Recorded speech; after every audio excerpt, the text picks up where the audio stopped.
Bos, ada yang lagi heboh di jagat maya. Mie ayam segede baskom, viral, rame dan bikin penasaran. Dari Bandung, kuliner satu ini sukses bikin ngiler dan ngantri. Nggak cuma porsi jumbo, tapi juga ide brilian dari sang pemilik usaha yang berani menghadirkan menu baru dan hasilnya cuan, bos. Langsung aja kita kenalan sama pemiliknya nih, bos. Halo bos, perkenalkan saya Ian, pemilik dari kedai Oivio yang menyajikan mie ayam baskom. Mau tahu rahasia sukses saya? Saksikan terus di Cuan Bos.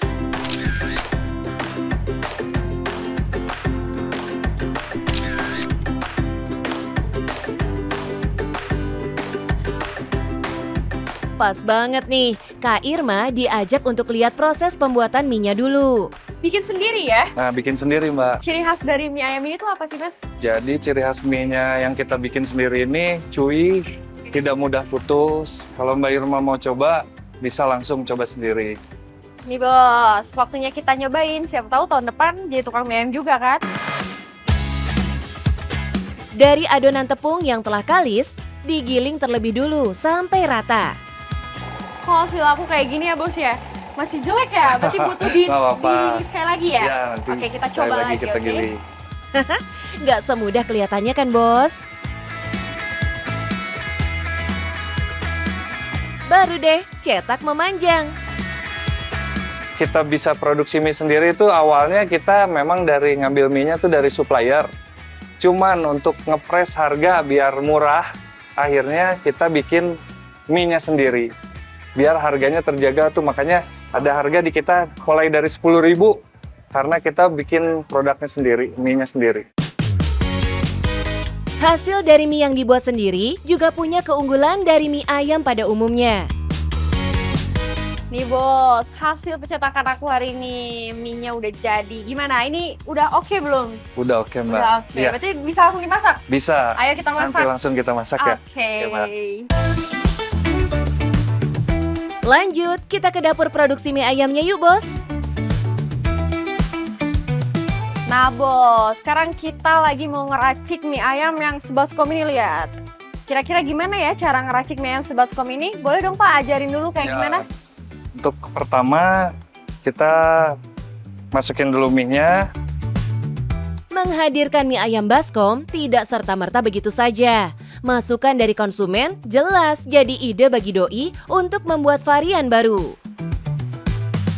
Kalau untuk itu, mungkin belakangan ini baru kita ada ide tuh, karena banyak customer kita tuh yang beli mie ayam, satu kurang, dua kebanyakan, makanya kita bikin ada produk mie ayam baskom.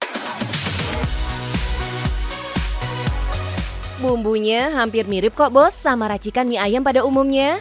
Ada bumbu penyedap, minyak dari kaldu ayamnya.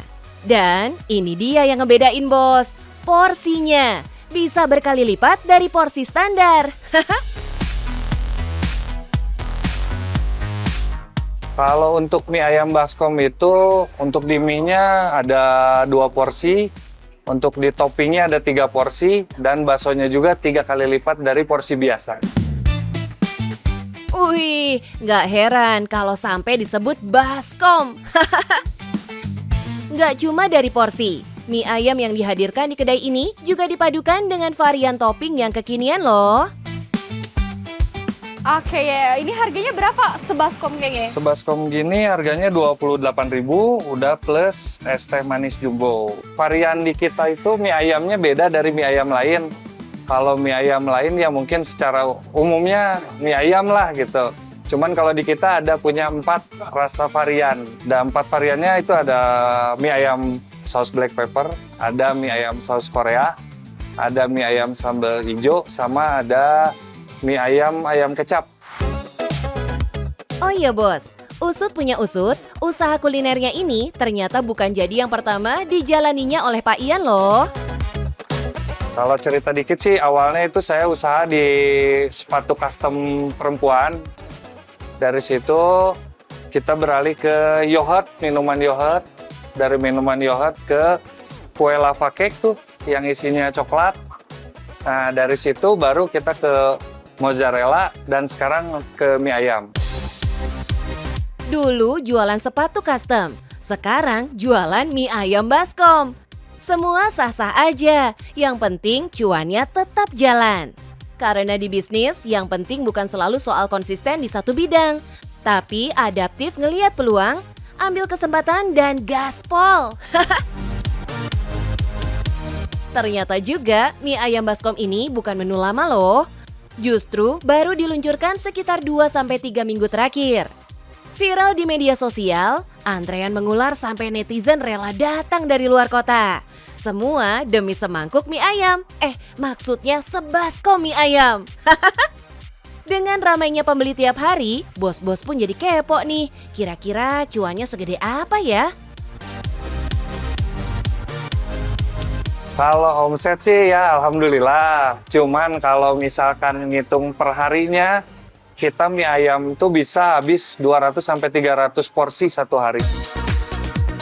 Dan kalau dikali sebulan, siap-siap terkejut bos. Omset bulanannya bisa menyentuh 3 digit loh. Wow. Dari porsi jumbo, dapat cuan jumbo juga. Dari ide sederhana, jadi ladang cuan yang luar biasa. Ini bukan cuma soal mie, tapi soal strategi dan keberanian untuk bikin gebrakan ya bos. Oke bos, udah lihat kan tempat usaha saya? Dan untuk teman-teman yang mau usaha, jangan takut. Yang penting ada niat, jaga cita rasa, dan yang terpenting, cuan bos!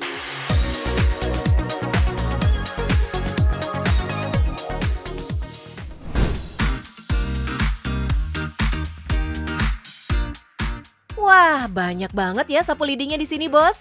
Eits, sapu lidi bukan sembarang sapu lidi nih. Nilai cuannya gede loh bos. Soalnya ini mau diekspor. Sekarang ini ada sapu lidi yang ternyata punya nilai ekspor juga. Yuk kita kenalan dulu sama eksportir muda asal Medan, Rianto Aritonang, yang masih berusia 33 tahun loh. Halo bos, aku udah ekspor dari umur 28 tahun dari produk limbah yang tak bernilai menjadi produk yang bernilai tinggi di mancanegara. Penasaran? Saksikan terus di Cuan Bos.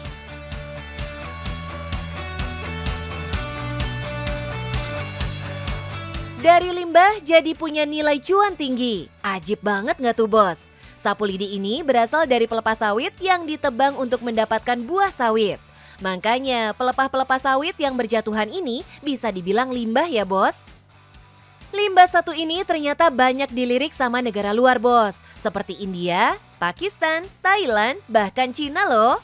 Dulunya lidi yang dipakai di India itu untuk kebutuhan houseware itu lidi kelapa yang diproduksi juga di negara tujuan. Cuman kan karena populasi yang sangat besar di negara tujuan itu, kebutuhan untuk material lidi itu kurang dan mereka mencari alternatif komoditas lidi lain yang sustainable. Nah, yang sustainable itu ya tentunya lidi sawit karena dia setiap 2 minggu dia bakal dipanen, bakal menghasilkan lidi dan kebetulan perkebunannya di kita itu sangat besar. Agar jadi berbentuk lidi, oleh ibu-ibu pengrajin pelepah yang jatuh, dipilih lagi daunnya yang memiliki ukuran tulang daun yang panjang, agar lidi yang dihasilkan bisa panjang setelah melalui proses serut. Nah ini bos, daun yang diserut akan menghasilkan 1 lidi. Diserut untuk menghilangkan daunnya. Proses serut ini akan menghasilkan batang-batang lidi yang akan dijemur selama 3-5 hari agar lidinya kokoh ya bos. Lidi-lidi ini nantinya bakal punya grade masing-masing bos, karena setiap negara punya kualifikasi lidi yang berbeda-beda. Saat ini ada beberapa grade ya, jadi ada grade Pakistan, ada grade India, ada grade yang ke China, yang ke Vietnam. Nah itu ditentukan biasanya berdasarkan size, warna. Biasanya kalau yang paling normal itu yang ukurannya rata-rata di 80-100 itu kita bilang dengan warna yang agak sedikit kuning agak coklat itu nanti kita bilang grade India. Tapi kalau dia warnanya hijau menyala gitu dan juga lebih panjang nanti kita bilang grade Pakistan. Ada lagi grade yang misalnya dia bonggolnya bersih dipotong rata itu nanti dia grade-nya ke grade China atau grade Vietnam seperti itu. Nah, demi bisa mendapat kualifikasi yang diinginkan nih bos, Bang Rianto banyak bekerja sama dengan para produsen sapu lidi setempat yang menaungi para pengrajin. Salah satunya Hermansyah yang sudah bekerja sama dengan Rianto kurang lebih 4 tahun. Dari kerjasama ini, produksi sapu lidi Hermansyah jalan terus. Harga yang tidak stabil, naik turun, kan sekarang harganya sudah cukup bagus. Jadi produksi pun meningkat. Dari dulu katakanlah 4 tahun yang lalu harganya cuma 1.000, sekarang sudah harga 4.000-an sampai 5.000. Ini kan barang ekspor. Gara-gara eksportir ini, harga lidi meningkat nih bos.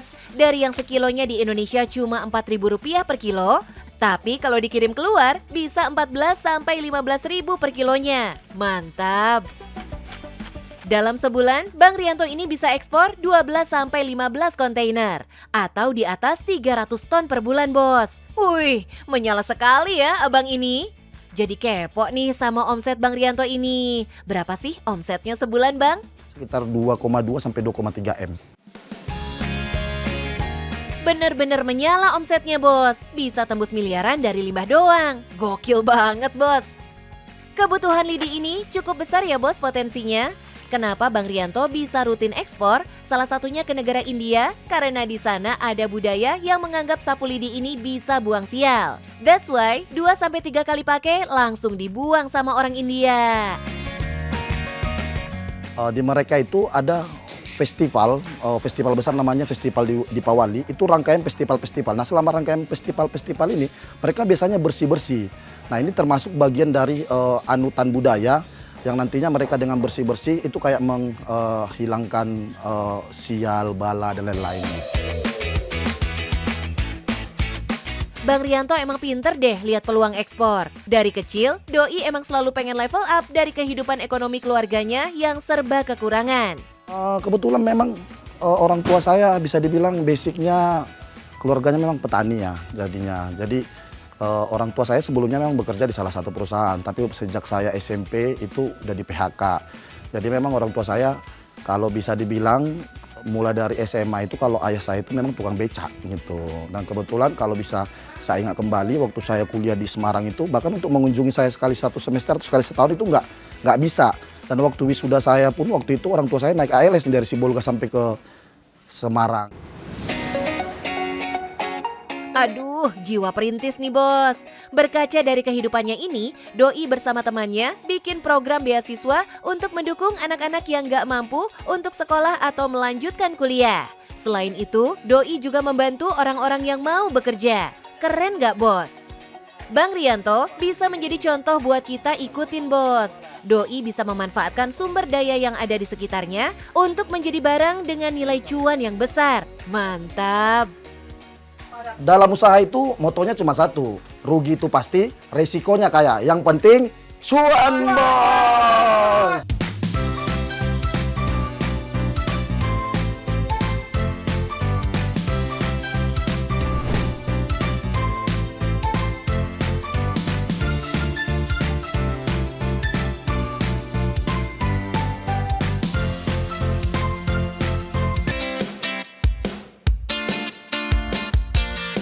Bos, ada yang udah pernah nyobain dessert legit yang satu ini? Ini dia nih, Che Hun Tiao yang sempat viral sesosmed raya. Tokonya selalu rame, yang belinya pun sampai antri-antri. Kebayang gak sih cuan yang didapat bos? Dari bejibunnya usaha kuliner di ibu kota, bisnis yang satu ini patut diacungi jempol. Sebelum spill-spill tentang bisnisnya, kenalan dulu nih bos sama yang punya. Boboho dari Krendang, Jakarta Barat. Halo bos, penasaran dengan rahasia suhu susu tahu BWG? Tetap di Cuan Bos.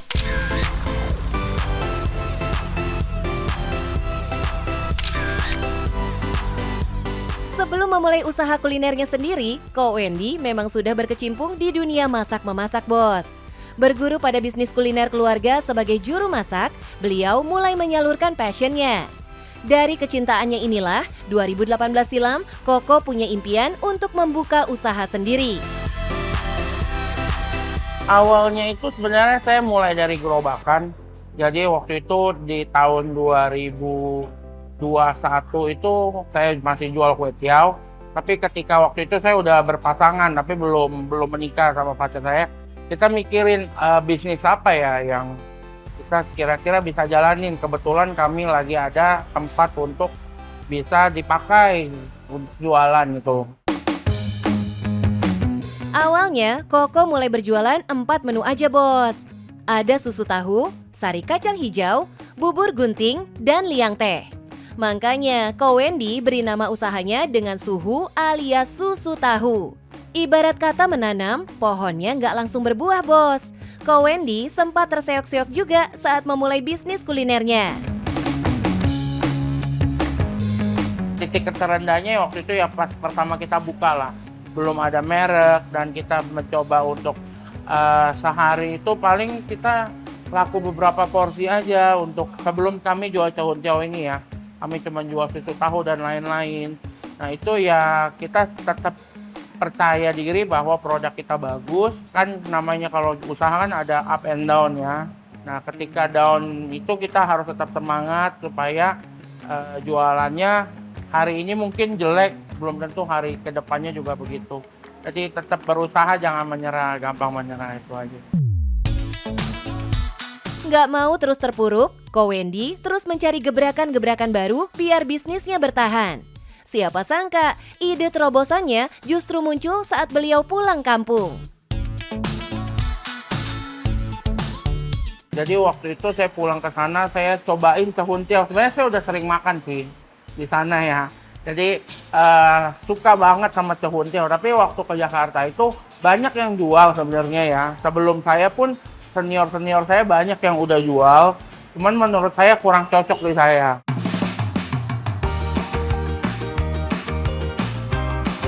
Idenya udah dapat, tinggal eksekusinya, Bos. Nggak mau sembarangan menjual produk, Ko Wendy mempersiapkan menu baru ini sematang mungkin, bahkan menghabiskan waktu 3-4 bulan lamanya.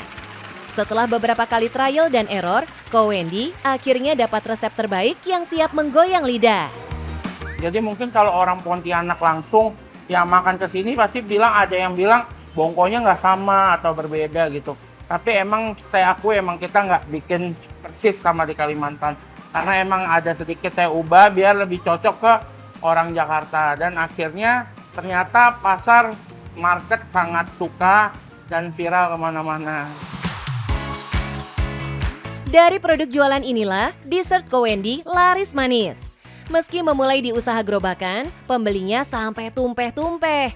Spill dong Ko, gimana caranya bisa seviral ini? Untuk pemasaran sebenarnya sih nggak ada yang spesial dari kami awalnya ya.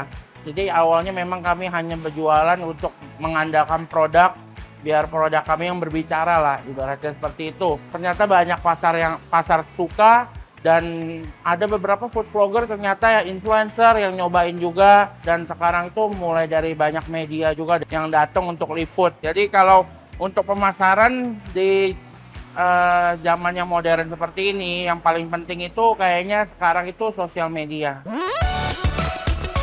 Semakin tinggi pohon, makin kenceng juga anginnya, Bos.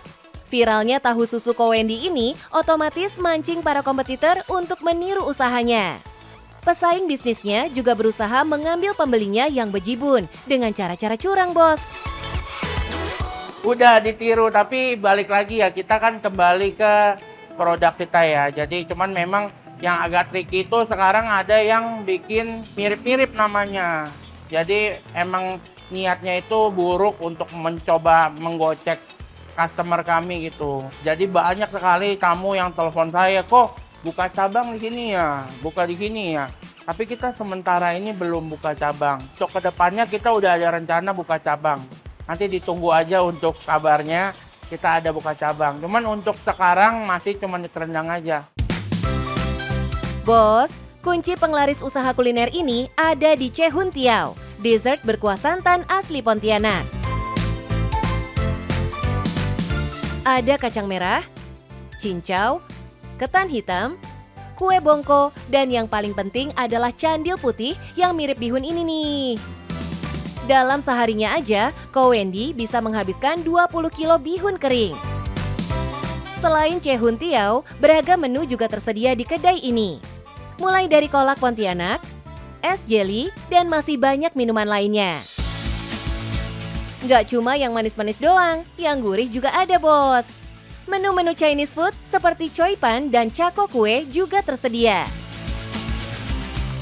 Untuk semua menu di sini, Suhu bikin dari nol ya, dari bahan baku mentah semua. Jadi semua kita olah sendiri semuanya, nggak ada yang instan. Semuanya kita mulai dari nol. Bahan-bahan yang dibikin sendiri ini pastinya bisa menjamin kualitas produk yang dijual, bos. Alami tanpa pengawet dan pewarna buatan. Meski makan waktu dan tenaga, produk yang diolah sendiri kayak gini bisa nekan biaya produksi loh, bos. Jadi lebih cuan kan? Bos, nggak gampang untuk mulai bisnis dari gerobakan sampai sekarang punya kedai sendiri. Meski belum membuka cabang, banyak banget yang kudu diperhatiin. Apalagi kalau semua bahan-bahannya diolah sendiri. Maintenance-nya di kualitas makanan itu yang menurut kami juga memang agak susah karena dari bahan baku ya, kadang ada yang fresh, kadang ada enggak. Itu yang paling tricky buat kami, buat maintenance kualitasnya. Jadi kita emang harus memilah-milih bahan yang kita gunakan. Dan yang kedua itu tersusah ya maintenance SDM juga, sumber daya manusianya. Jadi karyawan yang kami ini juga tricky sekali ya, karena memang kalau kita jualan di sini itu crowd-nya lumayan, jadi itu non-stop kerjanya.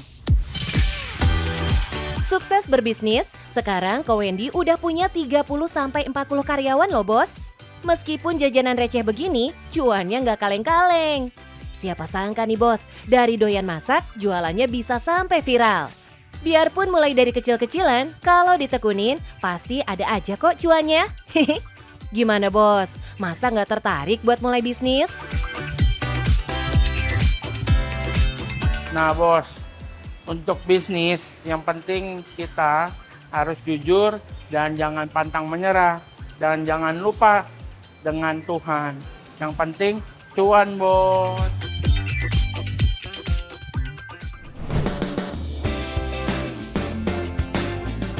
Bos-bos, banyak yang percaya ikan ini bisa bawa hoki alias keberuntungan. Nah, kalau dijadiin bisnis gimana? Pastinya bikin hoki juga dong. Cuannya nggak berhenti, bos. Yang menarik, ada bisnis ikan koi yang dijalankan sama sosok yang nggak biasa. Seorang dokter hewan spesialis ikan koi. Jadi bukan cuma ngerti cara jualan, tapi juga paham betul cara merawat, menjaga kualitas, dan menangani penyakit koi dengan standar pasti. Nggak heran kalau koi-koinya selalu prima dan diminati kolektor. Langsung aja kita kenalan sama pelaku usahanya, bos. Ya, halo bos. Saya Handi dari Koin Koi. Saya dokter koi yang sekarang punya kesibukan di Koin Koi. Jadi, gini kesibukan saya ngasih makan ikan dan jualan ikan koi. Ini Koin Koi ini harga anak kos, selera anak bos. Yang penasaran tetap stay di Cuan, bos.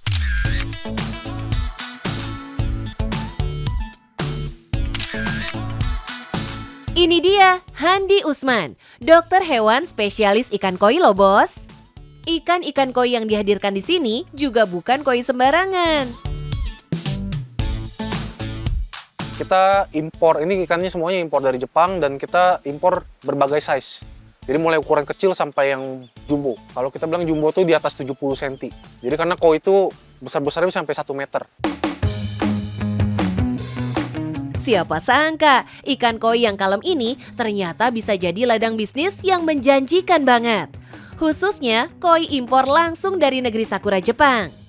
Walau begitu, menghadirkan koi impor dari Jepang jelas punya tantangan tersendiri. Pasti tantangannya ikan yang kita beli dari Jepang, begitu sampai Indonesia, warnanya pudar, warnanya berubah, atau misalkan nyampe sini sakit atau kurus, jadi banyak sekali tantangannya. Eits, tapi tenang, tantangan ini bisa langsung diatasi oleh ahlinya. Siapa lagi kalau bukan si pemilik dari usaha koinya ini, Bos? Pemilihan lokasi kolam koinya ini juga jadi faktor penentu. Tepatnya di dataran tinggi Subang, Jawa Barat. Jadi kenapa kita pilih tempatnya agak jauh dari kota? Satu, di sini dataran tinggi, hitungannya otomatis suhu udara, suhu airnya lebih rendah, jadi lebih dingin. Nah, kedua, di sini dekat banget sama curug, air terjun. Dan kita punya mata air. Jadi kalau, ini teman-teman tadi ada lihat ya, kolam kita airnya sangat bagus. Memang ikan Jepang lebih agak mungkin rewel ya. Ikan koi memang rewel, jadi penanganannya semua butuh proses yang panjang dan teliti. Nggak sendiri aja nih, Bos. Walau awalnya sudah punya profesi sebagai dokter hewan, tapi Doi makin mantap terjun ke bisnis jual ikan koi impor dari salah satu rekan yang mengajak berbisnis bersama. Kalau saya sendiri, basicnya kan dokter hewan di spesialis ikan koi. Jadi dia bergelut di dunia koi itu udah berapa tahun, kenal banyak orang, dan akhirnya ada satu orang yang ngajak untuk bikin koin koi ini. Jadi dagang ikan lah jadinya sekarang. Memang, di tempat kolamnya ini, Doi hanya fokus membesarkan dan menjualnya saja. Belum sampai untuk melakukan breeding, alias pengembangbiakan ikan koi. Nah, Bos, ini adalah proses cutting di ikan koi. Jadi, misalkan ini contohnya jenis benigoy, yang disukain tuh yang warna merah full, tapi kan ada bintik hitamnya ini kita bersihin dulu biasanya. Penghobi itu senang ikan koinya yang perfect, yang sempurna. Jadi sesuai request aja kita rapiin. Ada juga yang nggak mau dirapiin biar kayak tai lalat manis gitu. Tapi ini kita cutting, jadi kita bius dulu ikannya dan kita cutting namanya. Yap, ini salah satu keterampilan yang dimiliki Doi dalam menjalankan bisnisnya. Dengan keahliannya, corak hitam yang berada di sisik ikan koi bisa diambil, Bos.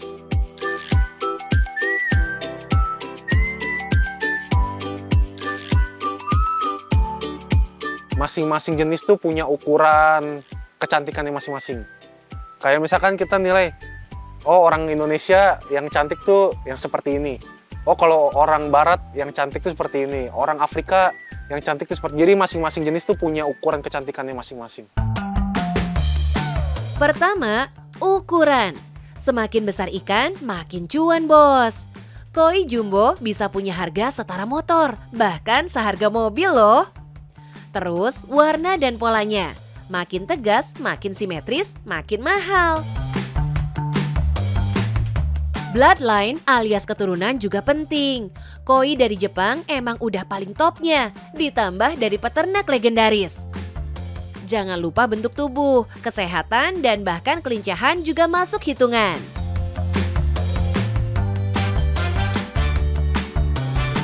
Untuk teknik pemasarannya sendiri, Doi memanfaatkan media online, baik melalui media sosial hingga aplikasi pesan instan. 90%, 95% ke atas itu pasti by phone.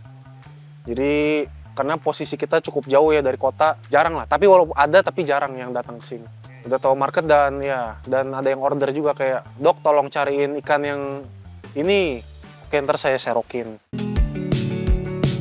Nah, kalau gitu pada penasaran nih, kira-kira harga ikan-ikan koi asli Jepang ini berapaan sih, Bos? Oke, kita startnya di bawah 1 juta pun ada, cuman rata-rata jutaan lah harganya. Wih, emang bukan sembarang ikan koi nih, Bos. Walau menggiurkan, kalau tidak ditangani dengan baik, bisa-bisa malah amsyong.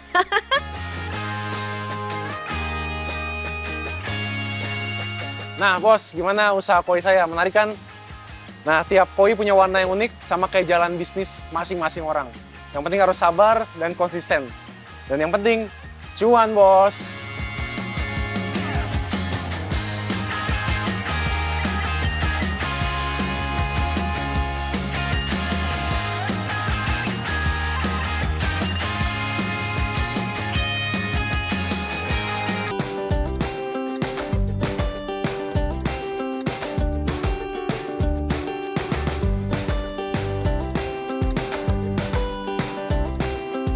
Untuk memperkuat suatu brand, kadang butuh ditambahkan slogan atau tagline nih, agar positioningnya lebih jelas. Nah, di sini ada roti kue, namanya masih umum, masih berbentuk cake. Butuh ditambahkan slogan. Ayo kita ngobrol-ngobrol sama yang punya tempat. Ini ada cake-nya. Ayo kita masuk. Mas, ada apa aja nih Mas? Ada berbagai bolu ketan hitam, marmer, chiffon, bolu pisang, sama lapis Surabaya. Oh gitu ya. Yang paling bestseller apa Mas? Paling bestseller di sini lapis legit. Kebetulan lapis legit baru saja habis. Wah, diborong tadi kayaknya ya. Waduh. Oh ya, Mister, penting nggak sih slogan di toko Aroma Seritek ini? Jadi slogan itu sebenarnya sama kayak tagline. Tujuannya itu adalah untuk mempertegas. Jadi positioning itu jadinya lebih tajam. Orang tahu Aroma Cakes itu produk andalannya apa. Misalnya contoh, tadi katanya yang paling rame, yang paling kuat itu produknya ada lapis legitnya. Buktinya sekarang langsung habis tuh diborong orang. Nah, artinya itu sudah kuat tuh. Orang bikin alasan buat orang datang ke sini. Kalau aroma rasa cake aja, itu kan umum. Orang nggak tahu jualannya produknya apa aja. Ada bolu, ada macam-macam. Tapi orang di luar sana nggak paham. Ternyata di sini lapis legitnya itu paling juara. Nah, mungkin bisa ditambahkan tuh slogan di bawah aroma rasa cake-nya. Aroma rasa cake, lapis legitnya juara rasanya gitu misalnya. Atau sesuatu yang bikin orang tahu, oh ya aroma rasa itu memang spesialis nih untuk di lapis legit. Walaupun nanti punya banyak menu-menu lainnya. Minimum kita sudah dikenal dulu. Tadinya orang datang untuk beli lapis legit, tapi ketika datang di sini, boleh tuh kita sambil jual yang lain. Selain lapis legitnya, kita juga punya bolu, kita punya produk-produk lainnya yang juga juara rasanya.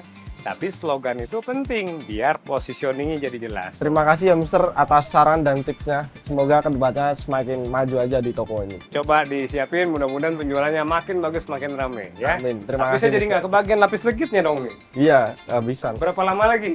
Nanti sore jadi baru jadi. Waduh, oke sip. Thank you mas. Ya.